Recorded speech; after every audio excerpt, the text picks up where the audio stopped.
You are checking After the Yes with Sarah Jane. Hey, everyone. What is good? Hi, fam. So here we are, episode dos, 2. She's back. I do. I am one of those people that talks about myself in third person. So you will hear, fair warning, the she, her type of deal. Just pay me no mind. So, what's good? Tell me what you thought about episode 1, the launch. I definitely want to hear you guys' feedback because this will not be, do you like the sound of my voice? Okay, this is going to be interactive for sure. So I wanted to share, let you know what After the Yes was all about. So welcome to episode 2. And from here on out, okay, we are going to collaborate together, okay, to bring the message out, to chat it up, to bring insight, to laugh, and all of that good stuff. So, how has the week been? Wedding season has started for me. So, if you haven't had a chance to catch episode 1 yet, I did not just sporadically out of the blue go, let me just start a wedding podcast. I am a wedding planner and I've been doing that for 15 years. And so I have hundreds of weddings under my belts, and I have so many stories and experiences, and I have learned more so over the past couple years. I have not seen it all. I used to say, been there, done that. I will no longer say that. Okay. So I realized late last year that I had a lot to say and a lot that I wanted to share. And a good friend who happens to be my producer tugged me and pulled me into this. And I am super, super grateful. And so that is how After the Yes was born. Okay. So we knocked out the introduction. Hey, Sarah Jane, wedding planner, party planner, event planner by trade. And now that you're here, welcome. Thank you so very much. Happy to have you. Now, what are we talking about today for episode 2? We're talking about the B word. Why am I whispering it? Because people do not like talking about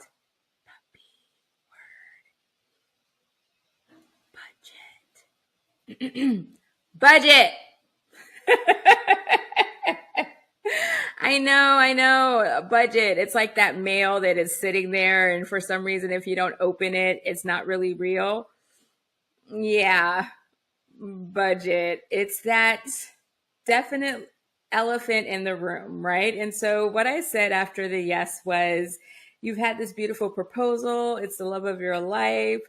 We're engaged and we have the engagement glow, and we're sharing it with everybody. It's all over social media, and we can't keep our ring out of our face and on our shoulder and the mirror, all that stuff. And at some point we have to talk about, now what type of wedding are we having? What are we doing? And before we do that, honestly, before we do that, malfunction. I said, I'm not a pro at this.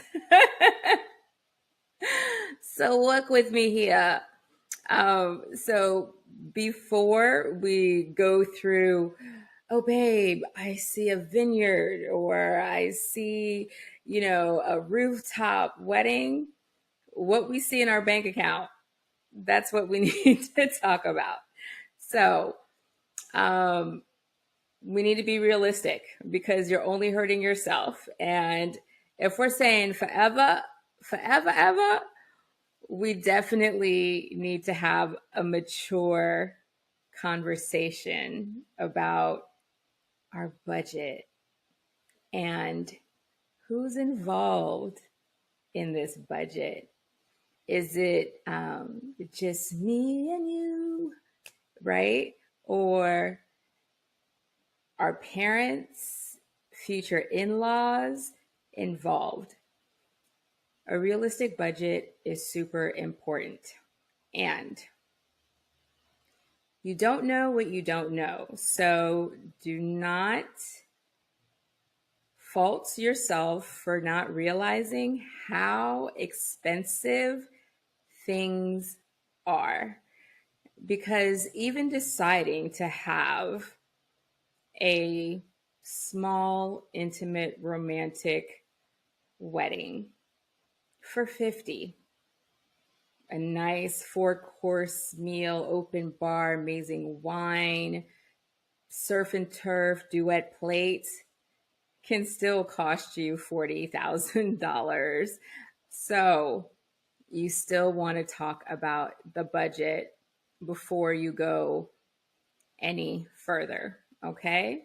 And you need to take into account, you still need to live, you still need to eat, you still need to pay your rent or your mortgage or car note and, all those things. And so as you're kind of tabulating everything, you need to take that into account.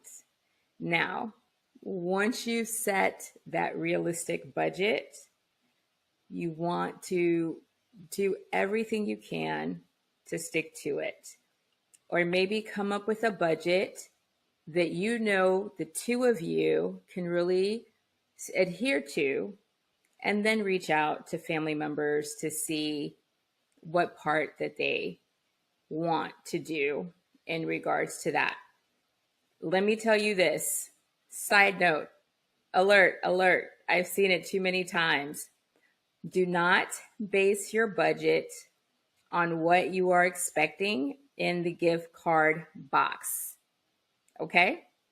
Don't do it. I have actually had couples call me.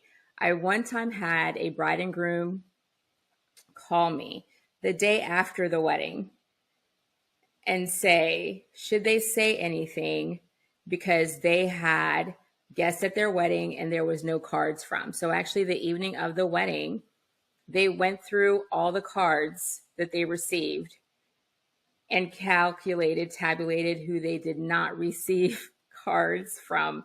True story. And were wondering what they should say. And some were even from the bridal party and they were upset. What should they say and when should they say something? Remember I told you I always bring Shamps to my podcast, and that definitely threw me for a loop. I need to sip on that. Yeah, so don't do that. Really keep it to what makes sense for you guys. And then if there's going to be any family contributions. So that way, any blessings that you guys receive on your wedding day is a bonus. All right? You got that? Great. Now, you guys have had the budget conversation. Now, I will tell you, and I mentioned this on my introduction podcast talk, do couples go over the budget? Absolutely. How often, Sarah Jane? So glad you asked that question. About 95% of the time. Wow, you are a bad wedding planner, Sarah Jane. How could you let your clients do that? Sarah Jane has nothing to do with it. Anytime. Count on that. I serve at the pleasure of the couple, and I will absolutely tell them that is not in the budget. As a matter of fact, thank you to TikTok and Instagram and everything else. They bring things to me and go, oh my gosh, this is so beautiful. Have you ever seen this? Have you ever heard of it? And I'll be like, mm-hmm. And I will then say, and the reason why you did not hear about it from me is because it is not in the budget. So, but it is not my job to say no. And so when couples bring up something that really excites them and makes their eyes light up, I am not the mama. So I try to think of ways that we can compensate. and make it work. So maybe we can cut back on what we were doing for centerpieces, or less elaborate stationery or cake, to at least soften the blow a little bit. So that I try to even it out a little bit. Okay. Now, in regards to the budget, right? Let's say the budget is set, and the biggest ticket item never fails is the venue. So you've decided on the budget, you've decided on the amount of guests. Obviously, the more guests, the more expensive it tends to be. Also, the type of venue tends to lead to the expense, right? The type of day, definitely. The type of venue, hotels tend to be more expensive. There's a lot of pluses added on there. Venue tends to be a little less expensive. Think a barnyard wedding, an old mansion type of wedding where you might rent the venue for $4,000 or $5,000, and then you get to bring everything in. So you're bringing the caterer in. Usually you buy the liquor yourself, but the caterer will provide like the bartender and that kind of thing. Those tend to be less expensive. Other things that can definitely help is off season. I know. Some couples, it's got to be Saturday night in May or June, no matter what, or September, no matter what. And for that is no problem. It's your wedding, and like Burger King, you're going to have it your way. But if you are trying to elongate that budget as much as possible, throw Saturday night in a peak month out the window. Throw May out the window. Throw June out the window. Throw September and October out the window. Okay. Let's try to finesse that list, right? Rule of thumb is if you wouldn't have them over at your house for like a holiday, they don't need to be at the list. If you haven't spoken to them in over a year, they don't have to be on your list, right? So really go over that list with a fine tooth comb. And then brunch weddings, definitely booming. What you can offer, like a mimosa bar, definitely less expensive than a full open bar, and the type of foods that you can offer. So Sunday brunch wedding or Saturday brunch wedding, Friday weddings. I've done weddings on Monday. I've done weddings on Thursday. I have a couple Thursday weddings coming up. So you will save money for sure on an off-peak day. And this is how I feel. Anybody that is in your circle, that is your ride or die people that you truly cherish, you could tell them it's going to be at 6 or 7 a.m. on a Tuesday. Are they not going to be there? I don't care what day of the week my bestie is getting married. Like, I'm in. So I hear couples a lot saying, we don't want to inconvenience people. We know people have to travel. Well, would you do it for them? Your wedding day really should be consisting of all your nearest and dearest and people that love you and cherish you and want to celebrate a lifetime occasion, a monumental celebration. So I try to tell them, if you're spending 6,000 or 7,000 additional because it's a Saturday and people have to travel, they will be there for you regardless. So I try to give them those pointers to help alleviate that anxiety, because if you really, really love a venue and the only thing that's standing in the way is picking a Friday or a Sunday because you can save money, or a March date versus a June or July date, can anybody else agree with me that our weather is off its rocker? Like, let's stop stressing about, I feel like December, January is kind of a given, but I have done weddings in November in Washington, D.C., and it's been 70 plus degrees. I've done weddings in March, 70 plus degrees, like mid-March, not even end of March. And so those Time frames are considered off peak and significantly less when you're looking at pricing for venues because it's winter, it's colder, and 70 plus days in those months, and you can save thousands of dollars. And so, maybe something to reconsider if the only thing that's standing in your way is, oh, who gets married in November or who gets married in March? I'm just saying, Mother Nature is pretty much doing her own thing. So, again, probably something to reconsider in regards to stretching your dollar. So the venue is really a big thing. The food and beverage, the reception, easily 65% of your budget. The food and beverage, the service, the gratuity, an open bar for 5 hours between your cocktail hour and your dinner reception. And you will hear me say often, I like to keep it a buck. I am not a fan of inviting anyone that's going to travel, stay at a hotel, bring you a gift card, any of those, and expect them to pay for anything, including a cash bar. So a wedding planner does not do their client service if they do not tell them about proper etiquette.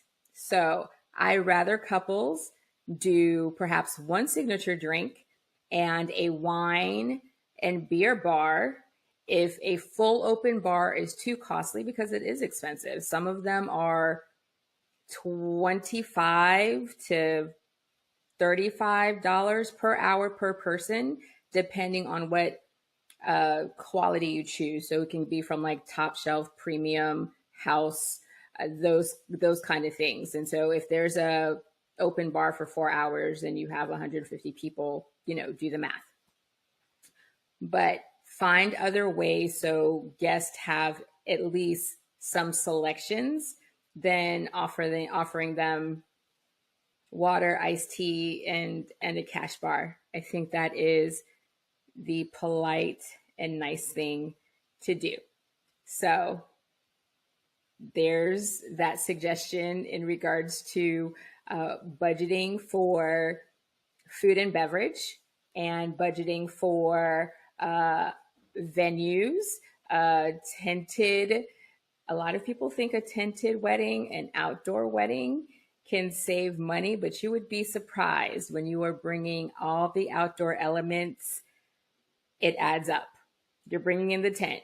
You're usually bringing in the luxury restrooms. Then you have to bring in the generator and the flooring. Needless to say, I'm currently working on an outdoor wedding at a gorgeous family property estate, and we're at about 100,000. So we would have spent less at a venue. The property is gorgeous, but a lot of times people think if I do it in my backyard at home, I'm going to save money. Moving on. The great thing is the options for places to get married are unlimited, and there are so many ways to be creative, but you have to be open to options. Definitely the day of a week is huge. Definitely the time of year is huge. Being selective of your guest list is huge. They don't call it a B list for nothing. So definitely use that to your advantage for certain, that A, B list, because not everybody's going to be able to make it. Definitely be selective about that. I've also helped couples that could not invite everybody for budgetary reasons have like a smaller cookout brunch at their home a few months later after they've received pictures and things like that. So those friends and family could be included. Like there's a lot of ways, but honestly, most importantly, do not succumb to pressure of other people's expectations for your wedding. That's really important. 5 years from now, 10 years from now, you want to be sitting on the couch, flipping through your album or watching a video and feel, wow, that really represented everything that you wanted, that you dreamt of, and not that all these different accommodations that you made to appease others. That's where regret comes from, because at the end of the day, you guys are marrying each other. And I promise you, if you keep that first, that'll make those difficult decisions just a little bit easier. So, the B word. B word. B word. That's a big part of the B word. The venue, the food and beverage, liquor, big ticket items, right? All right.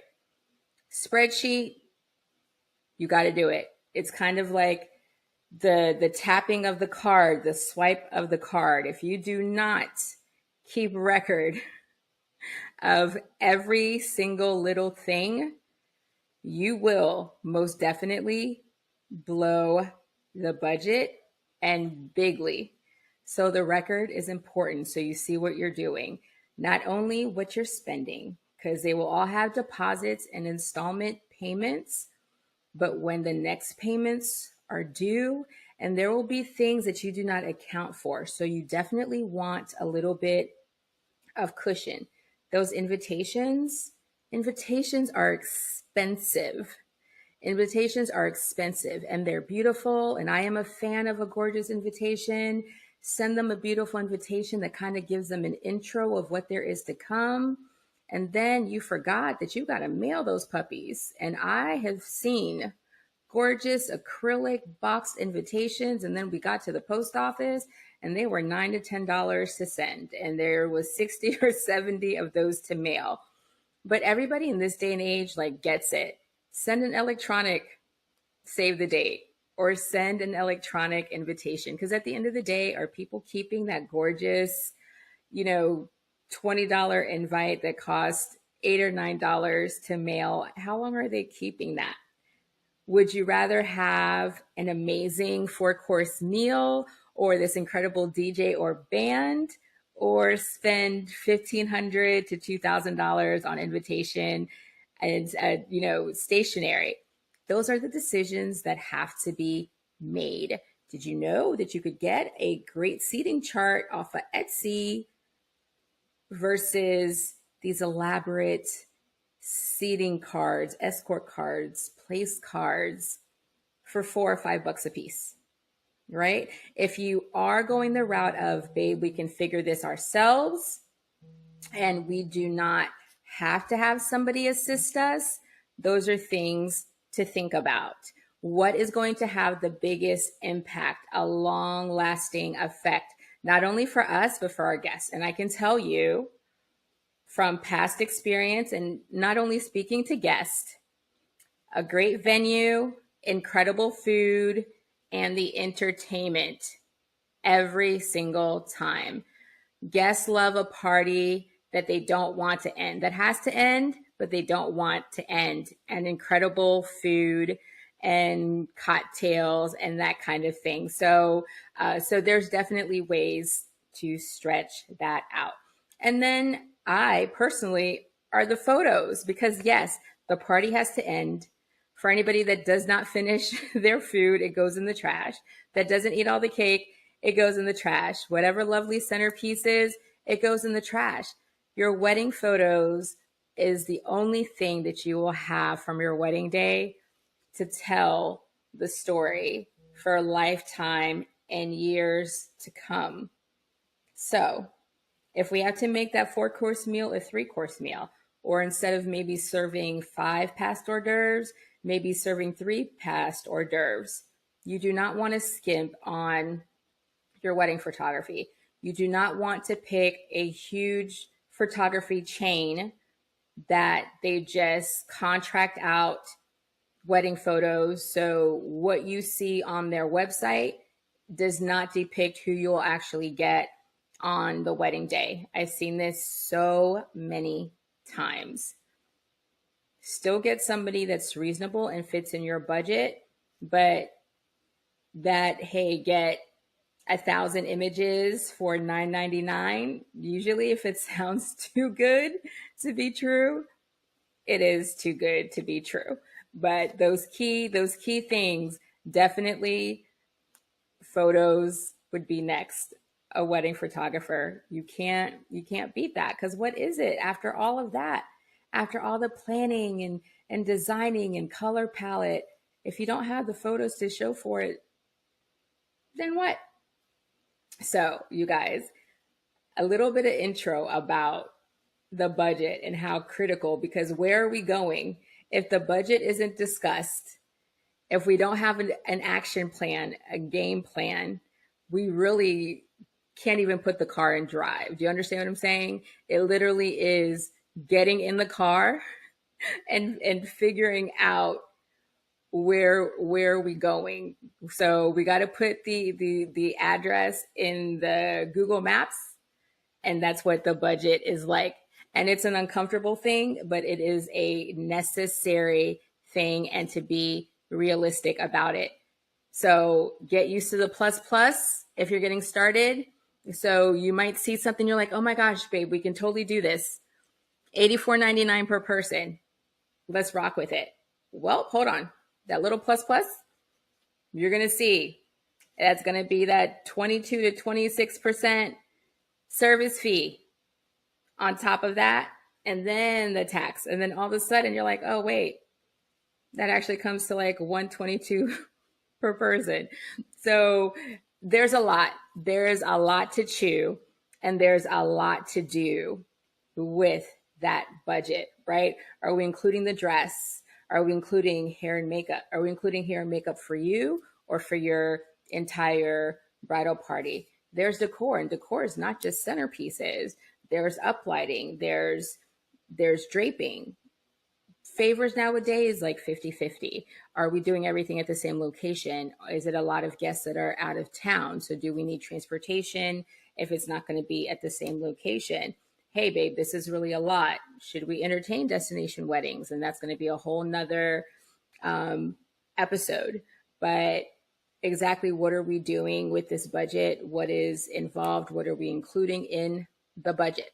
So crash course into the B word, right? So first things first, you're getting ready to spend your lives together, so you can't be afraid to talk about it. It's super important, right? We got to rip off the Band-Aid. We got to open that piece of mail that we don't want to read about it. But just because we don't open it doesn't mean that it doesn't exist, and whatever's in there isn't necessary. So that's how you got to look at it. Once you tackle that and are real about it, then you are at least in the car, starting the engine for where you're going from there. Okay. So I hope I've helped provide a general overview and what the key things are. Tackling the really big pieces of what spends the majority of the budget is super important, and always staying honest and realistic. And when you do have to make adjustments, you always want to find other ways to help bring it down and kind of shift for things that you really want. Okay, so it's not so bad, right? I hope I didn't make it overwhelming, and I hope I didn't scare you, because it does happen and there is a way to make it happen. But flexibility is key, for sure. Flexibility is key. So we talked about the B word, and we're still alive to tell the tale. Now, but I am a little sweaty because I know people don't really like that word. More shams. Okay, so thanks so much for episode number 2. And I'm going to drop a few little graphs for you guys to kind of see where money is spent, so you can have a visual and just not have to look at she, her. And I hope those are helpful as well. And then episode 3 will also be dropping soon. Yes, she is on a roll. So episode 3 is going to be really the whole purpose of After the Yes. we are going to have a guest who is newly engaged, brand new to this thing. And she's not a client. So I am excited for her to share her story. I want to know the deets. I'm going to be nosy. I want to know how the proposal happened. Was she surprised? And am I right? Has she been snapping photos of the ring? Has she been in the mirror doing this and this? And what have the conversations been like since the proposal? I don't think it's been even a month yet. And so have those conversations happen? Did they have the B word conversation? And what's happened since? So I have some questions. I want to pick her brain, right? I'm speaking to you from a wedding planner perspective. I want to know, as a couple now engaged, planning a life together, have those conversations happen. So I hope she lets me pick her brain. And then I'm going to let her pick my brain. I want to be fair. And hopefully I can share some insight that helps them, put them on the path in the right direction and makes it a little easier for them to get started as they embark on their wedding planning journey. So guys, you know what I do. Thank you so much for joining me on episode 2 of After the Yes. I'm excited to have my first guest next week. I'm so grateful and appreciative to have you join me and give me the opportunity of sharing what I love most. So don't forget to find me on Spotify, iTunes, YouTube. Please subscribe. You can find all 3 of those options on my wedding planning website, plannersonretainer.com, and just look for After the Yes podcast tab. Until then, cheers to you, cheers to us, cheers to After the Yes. Till next time.